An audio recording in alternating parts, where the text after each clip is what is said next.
ঈমান তৌহিদ, ঈমান আর তৌহিদের পার্থক্য কি কেউ যদি জিজ্ঞাসা করে? আমরা তো মাশাআল্লাহ সহি আকীদার অনুসারী, তাই না? ধরে জিজ্ঞাসা করে ফেললো যে ভাই ঈমান আর তৌহিদের পার্থক্য কি, কি বলবেন? যদি হঠাৎ করে হতভম্ব হয়ে যান, কি বলবো রে ভাই, পড়েছি তো অনেক কিছুই, কিন্তু গুছিয়ে তো বুঝিনি বিষয়গুলি, তাই মুশকিল। এজন্য শুনে রাখেন, ঈমান ব্যাপক অর্থ রাখে, ঈমান অত্যন্ত ব্যাপক অর্থ রাখে। আর ঈমানের একটা গুরুত্বপূর্ণ, বরং সবচেয়ে গুরুত্বপূর্ণ দিক হচ্ছে ঈমানের তাওহীদ, আল্লাহর একত্ব। কারণ ঈমানের মধ্যে একটি হচ্ছে ঈমান বিল্লাহ ওয়া মালাইকাতিহি ওয়া কুতুবিহি ওয়া রুসুলিহি ওয়াল ইয়াউমিল আখির ওয়াল কদরি খাইরিহি ওয়া শাররিহি।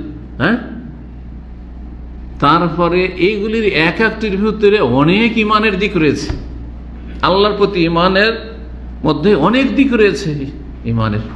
আল্লাহর প্রতি ঈমানের একটা দিক হচ্ছে আল্লাহর তাওহীদ, আল্লাহর একত্ব।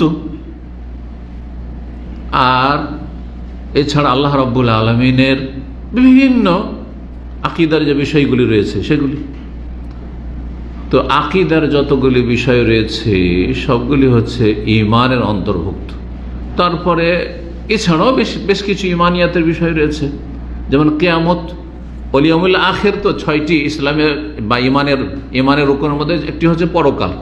কিন্তু পরকালের আগে যে পরকালের কিয়ামতের যে লক্ষণগুলি রয়েছে, বড় লক্ষণ ছোট লক্ষণ, এগুলো বিশ্বাস করতে হবে না? দাজ্জালকে বিশ্বাস করেন না? ইয়াজুজ মাজুজ বিশ্বাস করেন না? ইমাম মেহেদী বিশ্বাস করেন না? বিশ্বাস তো করেন। এগুলো কোথায় ফেলবেন? এগুলো তো ঈমান, এগুলো ঈমানের অন্তর্ভুক্ত।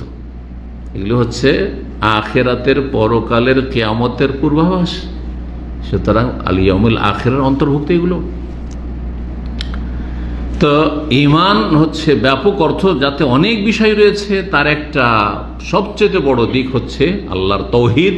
আর আল্লাহর তাওহীদের একটি তাওহীদুর রুবুবিয়্যাহ, তার একটি হচ্ছে তাওহীদুল আসমা ওয়া সিফাত, আর একটি তাওহীদুল ইবাদা বা তাওহীদুল উলুহিয়্যাহ। যেভাবেই বুঝেন না কেন এই তাওহীদের বিষয়গুলি, তো আল্লাহর একত্ব প্রতিষ্ঠা করা, একত্ব অন্তরে বিশ্বাস করা, একত্বের স্বীকৃতি দেওয়া, ঘোষণা করা, এবং কথায় কাজে জীবনের প্রতিটি ক্ষেত্রে আল্লাহর তাওহীদের বাস্তবায়ন।